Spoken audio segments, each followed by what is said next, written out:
নমস্কার, সন্ধ্যে 7টায় আমি অয়ন। এসআইআর এর প্রতিবাদ, নভেম্বরে মিছিল, ফেব্রুয়ারিতে সওয়াল সুপ্রিম কোর্টে, আর মার্চে ধর্নায় মুখ্যমন্ত্রী মমতা বন্দ্যোপাধ্যায়।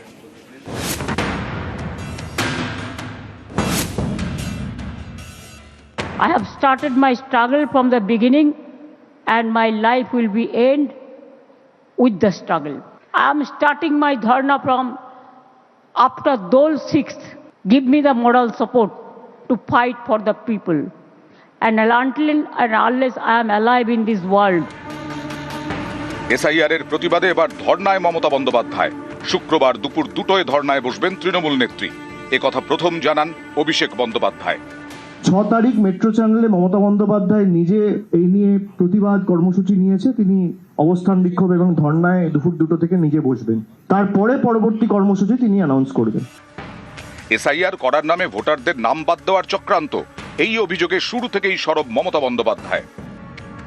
जैसे बिहार में 40 लाखों का ज्यादा आदमी को नाम निकाल दिया और बंगाल में भी करने वाला है, अगर करेगा तो घेराव कर्मसूची करेंगे। গত অক্টোবরে পশ্চিমবঙ্গে শুরু হয় এসআইআর। লক্ষ লক্ষ ভোটারকে শুনানিতে ডাকা হয়। বাড়তে থাকে হয়রানি। এসআইআর আতঙ্কে অনেকের মৃত্যু এবং আত্মহত্যার অভিযোগ ওঠে। পথে নামেন মমতা বন্দ্যোপাধ্যায়। রেড রোডে বি আর আম্বেদকরের মূর্তির সামনে থেকে মিছিল শুরু করেন, শেষ করেন জোড়াসাঁকো ঠাকুরবাড়ির কাছে। মিছিলে তৃণমূল নেত্রীর হাতে ছিল ভারতের সংবিধান। আমাদের নতুন করে প্রমাণ দিতে হবে যে we are Indian citizen or not. এতদিন পর প্রমাণ দিতে হবে। আপনার বাবা মার সার্টিফিকেট নিয়ে আসতে হবে। अगर एक भी आदमी का लोग नाम बात गया तो बीजेपी का गवर्नमेंट तोड़ के छोड़ेंगे। শুধু হুঙ্কার নয়, ফেব্রুয়ারির শুরুতেই দিল্লিতে রণংদেহী মেজাজে দেখা যায় তৃণমূল নেত্রীকে। এসআইআর এর জন্য হয়রানির শিকার হয়েছেন এমন বেশ কিছু পরিবারের সদস্যকে নিয়ে পৌঁছে যান রাজধানীতে। মুখ্য নির্বাচন কমিশনার জ্ঞানেশ কুমারের সঙ্গে সাক্ষাৎ করেন। দিল্লিতে নির্বাচন কমিশনের অফিসের সামনে দাঁড়িয়ে সুর চড়ান। हमारा भी जनता हमारे साथ में है, हम मैदान में लड़के लेंगे। बंगाल को टारगेट करने के लिए वो बीजेपी उसका पक्ष में है, जो मर्जी बीजेपी कहेगा उसको वो करेगा। तो हमारा भी जनता हमारे साथ में है। এখানেই শেষ নয়, প্রথম মুখ্যমন্ত্রী হিসেবে দেশের শীর্ষ আদালতে সওয়ালও করেন মমতা বন্দ্যোপাধ্যায়, যা এক বেনজির ঘটনা। This court gave order that Aadhaar card will be one of the proof documents, but they said no. Said in other state, said the domicile certificate is allowed. Only they targeted Bengal on the eve of election. Only they have appointed 8,300 micro observer and the role observer from the BJP ruled state, so that micro observer can delete all the names sitting inside the election commission office through AI. SIR এর পর 28শে ফেব্রুয়ারি প্রথম voter তালিকা প্রকাশ করে নির্বাচন commission. তাতে বাদ গেছে 5,46,053 জনের নাম। এছাড়া বিচারাধীন 60,06,675। তৃণমূলের দাবি এই তালিকায় কারচুপি করা হয়েছে। বিজেপির কথায় চলছে কমিশন। এসআইআর এর প্রতিবাদে এবার তাই ধর্নায় মমতা বন্দ্যোপাধ্যায়। এর আগে সিঙ্গুর আন্দোলনের সময় ধর্মতলার মেট্রো চ্যানেলে অনশন করেন মমতা। সেই ধর্মতলা, সেই মেট্রো চ্যানেল, ফের প্রতিবাদে মমতা বন্দ্যোপাধ্যায়। এবার এসআইআর এর প্রতিবাদে ধর্না। এই সেই ধর্মতলার মেট্রো চ্যানেল, এই ফলকটিও অত্যন্ত নজর কাড়া। তার কারণ টাটাদের সিঙ্গুরে জোর করে প্রকল্পের জন্য জোর করে জমি অধিগ্রহণ করা হচ্ছে। এই অভিযোগকে জানিয়ে 2006-এর 3রা থেকে 28শে ডিসেম্বর পর্যন্ত এই মেট্রো চ্যানেলেই অনশন করেছিলেন মমতা বন্দ্যোপাধ্যায়। 6 তারিখ থেকে দুপুর 2টো থেকে সেই মেট্রো চ্যানেলেই তিনি অবস্থানে বসতে চলেছেন। ইতিমধ্যেই দেখতে পাওয়া যাচ্ছে যে প্রস্তুতি তা শুরু হয়ে গিয়েছে, যে মূল মঞ্চ তৈরি করা হচ্ছে এবং মূল মঞ্চের পাশাপাশি রাস্তার একাংশে যারা আসবেন এই অবস্থান কর্মসূচিতে যোগ দিতে তাদের বসার জন্য ব্যবস্থা করে রাখা হচ্ছে। ক্যামেরা অসিত দাসের সাথে আবির ঘোষাল, নিউজ 18 বাংলা, কলকাতা। পরাধীন ভারতে প্রথম ভোট 1951 সালে, সেখানেও ভোট দিয়েছেন। আর এই ভোটে এসআইআর তালিকায় 104 বছরের বৃদ্ধ বিচারাধীন।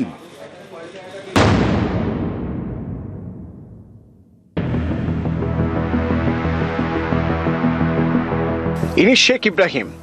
বয়সের ভারে ঠিকমতো হাঁটতে পারেন না। পরিবারের দাবি ইব্রাহিম এখন 104, বহু ভোট দিয়েছেন, কিন্তু এবার তার নাম বিচারাধীনের তালিকায়।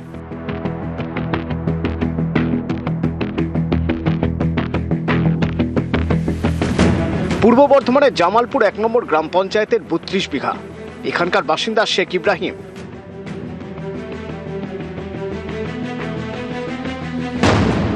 পরিবার জানিয়েছে 1922 সালে ইব্রাহিমের জন্ম। 1942 সালে ভারত ছাড়ো আন্দোলনে যোগ দেন। 1951 সালে প্রথম লোকসভা নির্বাচনে ভোট দেন। তারপর থেকে নিয়মিত ভোট দিয়েছেন। এবার কি ভোটটা দিতে পারবেন? প্রশ্নটা ভাবাচ্ছে ইব্রাহিম ও তার পরিবারকে, কারণ শেখ ইব্রাহিমের নাম এখনো বিচারাধীন।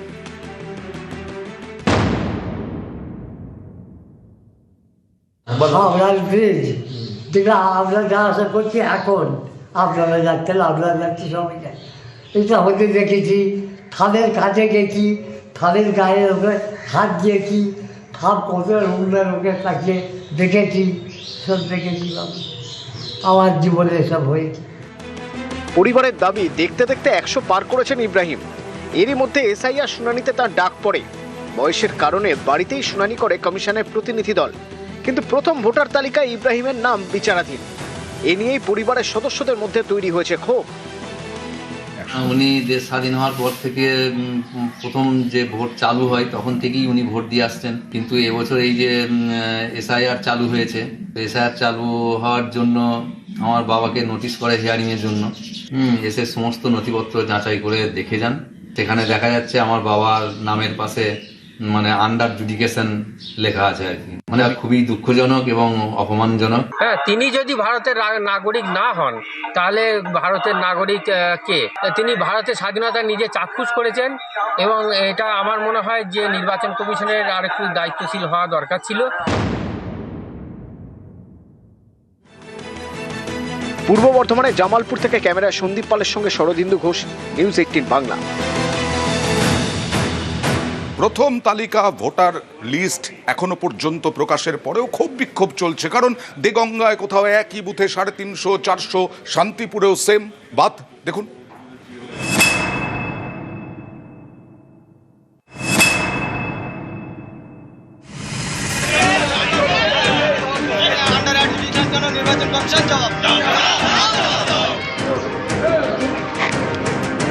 ভোটার তালিকা থেকে বাদ গিয়েছে নাম, এই অভিযোগে দেগঙ্গায় রাস্তা অবরোধ।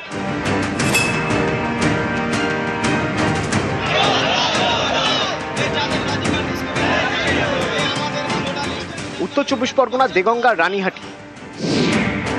এখানকার একটি বুথে ভোটারের সংখ্যা 902।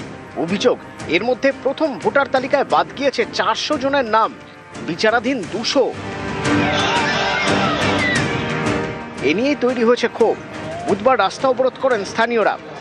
বাবা মা 2002-তে ভোটার লিস্টে কোনো নাম নেই। ছোটবেলায় বাবা মা মারা যায়, এর জন্য আমার কাছে ডিলিট করেছে। আমার কাছে আধার কার্ড আছে, আই কার্ড আছে, স্কুল সার্টিফিকেট আছে 1982 সালের, তাতেও দেখাচ্ছে ডিলিট করেছে। আমার বড় দিদি আছে, তারও 2002-তে আছে, 2025-এ আছে, তাও নিচ্ছে না।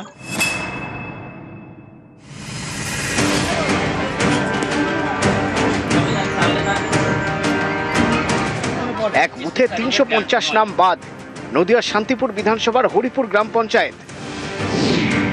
এখানকার একটি বুথে মোট ভোটারের সংখ্যা 975।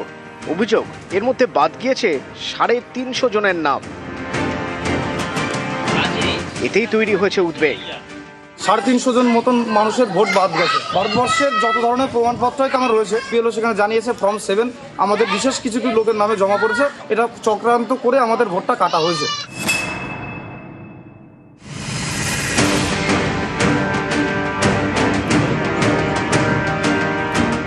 উত্তর 24 পরগনার স্বরূপনগরের গোবিন্দপুর গ্রাম পঞ্চায়েত। এখানকারও একটি বুথে প্রথম ভোটার তালিকা নিয়ে ক্ষোভ। অভিযোগ, 6টি পরিবারের 18 জনের নামের পাশে লেখা ডিলিটেড। এ নিয়ে পরিবারগুলি চিন্তায়। আমি দীর্ঘদিন ধরে ভোট দিয়ে আসছি, মানে মৃত্যু বলে আমার ঘোষণা করতেছে মানে কি দুনিয়ায় নেই। তারপর তো আমি তো বেশি আছি, আমার ভোটটা কেটে দিলে। জন্ম সার্টিফিকেট ধরি, রেশন কার্ড ধরি, সমস্ত রকম কাগজপাতি আমার কাছে আছে। তা বাদেও আমার বাড়ির লোকের আর আমার মেয়েরও ভোট কাটা গেছে। নিউজ 18 বাংলা।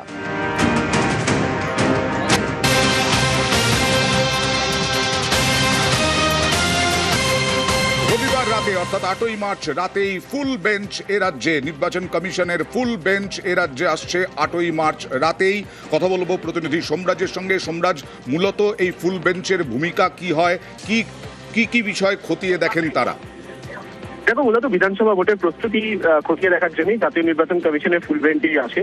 গত সোমবারই জেলা শাসকদের বৈঠকে জানিয়ে দেওয়া হয়েছিল যে কমিশনের ফুল বেঞ্চ আসছে 9 এবং 10 তারিখে। কিন্তু আজই রাজ্যের মুখ্য নির্বাচনী আধিকারিককে চিঠি দিয়ে জানিয়ে দেওয়া হয়েছে যে আগামী 8 তারিখ, 9 তারিখ, 10 তারিখ এই 3 দিন জাতীয় নির্বাচন কমিশনের ফুল বেঞ্চ কলকাতায় থাকবে, যার মধ্যে 8ই মার্চ রাতে তারা আসছেন। 9 তারিখ ও 10 তারিখ তারা এ রাজ্যে এসে বৈঠক করবেন। বৈঠক হবে জেলা শাসক, পুলিশ সুপার, পুলিশ কমিশনারদের সঙ্গে। এর পাশাপাশি তারা বৈঠক করবেন রাজ্য পুলিশের ডিজি, রাজ্যের মুখ্য সচিবের সঙ্গে। বৈঠক করবেন বিভিন্ন রাজনৈতিক দলের প্রতিনিধি দলের সঙ্গে, এবং এছাড়াও তারা বৈঠক করবেন বিভিন্ন এনফোর্সমেন্ট এজেন্সিগুলিকে নিয়ে। মূলত রাজ্যের বিধানসভা ভোটের প্রস্তুতি খতিয়ে দেখা, এবং এরপর অর্থাৎ এই বৈঠকের উপরই নির্ভর করবে মূলত ক দফায় জাতীয় নির্বাচন কমিশন এ রাজ্যে ভোট করতে চাইছে এবং কবে ভোট করা হবে। দুটো বিষয় মূলত নির্ভর করবে এই কমিশনের ফুল বেঞ্চের বৈঠকের ওপর। ইতিমধ্যেই রাজ্যের মুখ্য নির্বাচনী আধিকারিক মনোজ কুমার আগরওয়ালকে চিঠি দিয়ে জানিয়ে দেওয়া হয়েছে প্রস্তুতি নেওয়ার জন্য। বেশ। বিজেপির প্রাক্তন রাজ্য সভাপতি দিলীপ ঘোষ এর আগে প্রতি বুথে কেন্দ্রীয় বাহিনীর সওয়াল করেছিলেন, এবার এক দফায় সওয়াল।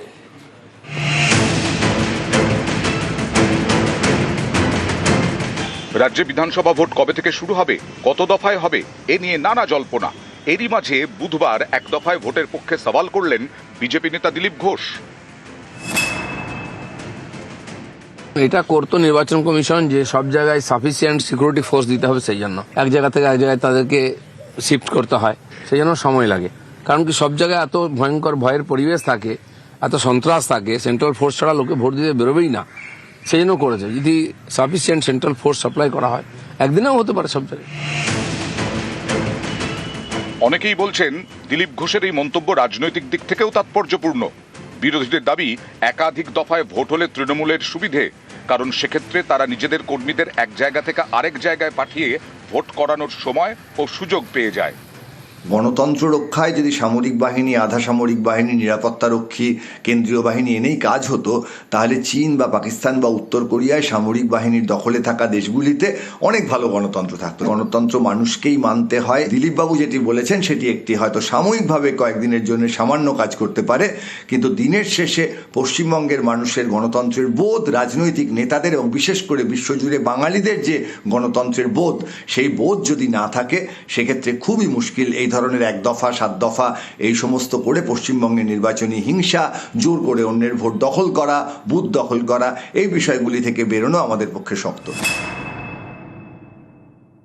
গতবার তো 8 দফায় এনারাই করিয়েছিলেন, আমরা বারবার বলেছিলাম 8 দফা করবেন না, তখন কিন্তু এই দিলীপ ঘোষরাই বলেছেন না 8 দফাতেই হবে। এরা না ভোট এলে দেয়াল লেখেন কিন্তু দেয়ালে লিখনটা পড়তে পারেন না, সেই কারণে এই ধরনের দিশাহীন কথাবার্তা বলছেন। গতবারের থেকে হঠাৎ সরে গেলেন কেন? গতবার তো 8 দফায় ভোট এই দিলীপ বাবুরাই চেয়েছিলেন। সারা বছর কোনো যোগাযোগ নেই, BLA 2 দিতে পারে না দিলীপ ঘোষের দল, তারা আবার এলাকা ভিত্তিক অমুক করতে হবে তমুক করতে হবে, এসব কথা আসে কোথার থেকে? দিলীপদা রাজ্যের সভাপতি ছিলেন, দিলীপদার সাংগঠনিক চিন্তা ভাবনা নিয়ে দিলীপদার মতো করে বলেছেন, কিন্তু দিনের শেষে নির্বাচনটা তো কমিশন করবে, তুমি সেখানে যা বলার আমরা দলের পক্ষ থেকে আমরা আমাদের অবস্থান জানিয়ে এসেছি। প্রয়োজনে আবার সামনের দিনে আলোচনা আমরা আমাদের অবস্থান স্পষ্ট করব। এসআইআর এর পর প্রথম ভোটার তালিকা প্রকাশ হয় শনিবার, তার আগের দিন শুক্রবারই রাজ্যে ঢুকতে শুরু করে কেন্দ্রীয় বাহিনী। কলকাতা সহ একাধিক জেলায় কেন্দ্রীয় বাহিনীর জওয়ানরা রুট মার্চ করছেন। এই কেন্দ্রীয় বাহিনীর ব্যবহার নিয়ে এর আগেও সরব হয়েছেন দিলীপ ঘোষ, দাবি করেছেন বুথের ভেতরে কেন্দ্রীয় বাহিনী রাখার। বারবার ডিমান্ড করেছি যে বুথের মধ্যে যাতে সেন্ট্রাল ফোর্স থাকে। তো যদি এটা হয় তাহলে পশ্চিমবাংলার মানুষ যারা ভয়ে ভোট দিতে যান না তারাও দিতে যাবেন, ভোটের পার্সেন্টেজ বাড়বে এবং লোকে নির্ভয়ে ভোট দিতে পারবে, তাহলে টিএমসির পক্ষে টেকা মুশকিল আছে। এবার 1 দফা ভোটের পক্ষে সওয়াল দিলীপ ঘোষের। এটা করতো নির্বাচন কমিশন যে সব জায়গায় সাফিসিয়েন্ট সিকিউরিটি ফোর্স দিতে হবে, সেই জন্য এক জায়গা থেকে এক জায়গায় তাদেরকে শিফট করতে হয়, সেই জন্য সময় লাগে। কারণ কি সব জায়গায় এত ভয়ঙ্কর ভয়ের পরিবেশ থাকে, এত সন্ত্রাস থাকে, সেন্ট্রাল ফোর্স ছাড়া লোকে ভোট দিতে বেরোবেই না, সেই জন্য করেছে। যদি সাফিসিয়েন্ট সেন্ট্রাল ফোর্স সাপ্লাই করা হয় একদিনেও হতে পারে সব জায়গায়। নিউজ 18 বাংলা।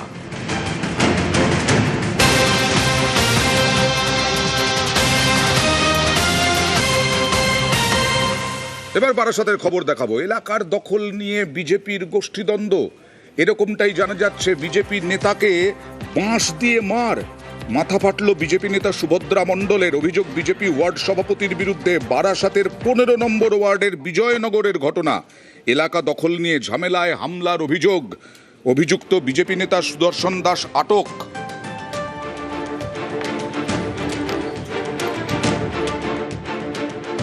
সুদর্শন দাস একা ছিল।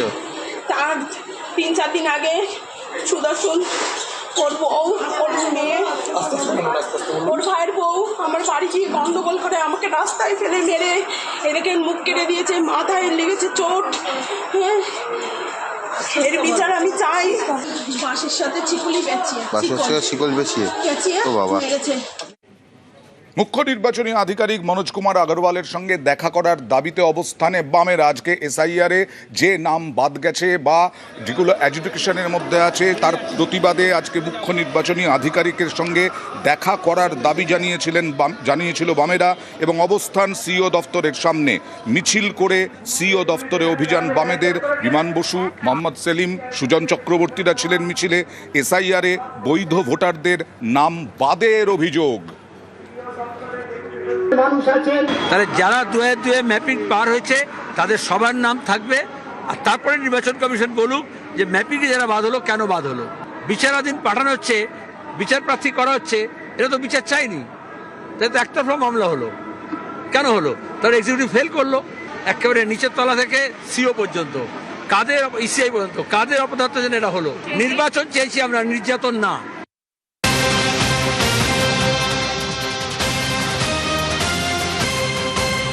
এই গেল নভেম্বরে ভোটে জিতে এনডিএর মুখ্যমন্ত্রী হয়েছিলেন নীতিশ কুমার। সেই নীতিশ কুমার এবার রাজ্যসভার প্রার্থী। মাত্র 3 মাসের মধ্যেই নীতিশ কুমারের মাসনাদ গেল। নীতিশ কুমারের জায়গায় বিজেপির মুখ্যমন্ত্রী। কথা বলবো প্রতিনিধি মৈত্রেয়ীর সঙ্গে। মৈত্রেয়ী, বিহার নির্বাচনের আগে বিরোধীরা একটা প্রচার কৌশল নিয়েছিল যে নীতিশ কুমার ফের এনডিএ ক্ষমতায় এলে নীতিশ কুমারকে বেশি দিন মুখ্যমন্ত্রী রাখবে না বিজেপি।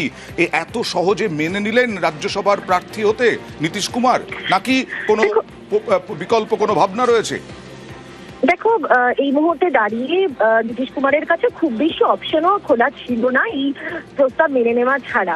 এবার তুমি যেটা বললে একেবারেই ঠিক যে বিরোধীরা এই বিষয়টিকে ইস্যু করেছিল এবং সেই পরিস্থিতিতে দাঁড়িয়ে নীতিশ কুমারের অ্যালায়েন্স কোথাও গিয়ে বিজেপির জন্য সমস্যার জায়গায় তৈরি হতে পারে যদি নির্বাচনের আগে নীতিশ কুমার জানতে পারতেন যে তাকে আর মুখ্যমন্ত্রী রাখা হবে না। ফলে সেই জায়গায় দাঁড়িয়ে বিজেপি তখন নাম ঘোষণা করে এবং যেটা শোনা যাচ্ছে দিল্লির বিজেপির অন্দরে যে নীতিশ কুমারকে সরিয়ে দেওয়ার ভাবনা একটা ছিলই, তবে তার জন্য অপেক্ষা করছিল বিজেপি তাদের ফল কেমন হয় দেখার জন্য। বিহার বিধানসভায় তাদের অত্যন্ত ভালো ফলাফল হয় এবং তারপর থেকে নীতিশ কুমারের সঙ্গে কথা বলা চলছিল। এবার নীতিশ কুমার খুব স্বাভাবিকভাবেই তিনি মসনদে প্রিয় এবং গদির প্রতি তার সেটা সর্বজন বিদিত। সেই জায়গায় দাঁড়িয়ে নীতিশ কুমারকে একটি বিকল্প দেওয়া হয়।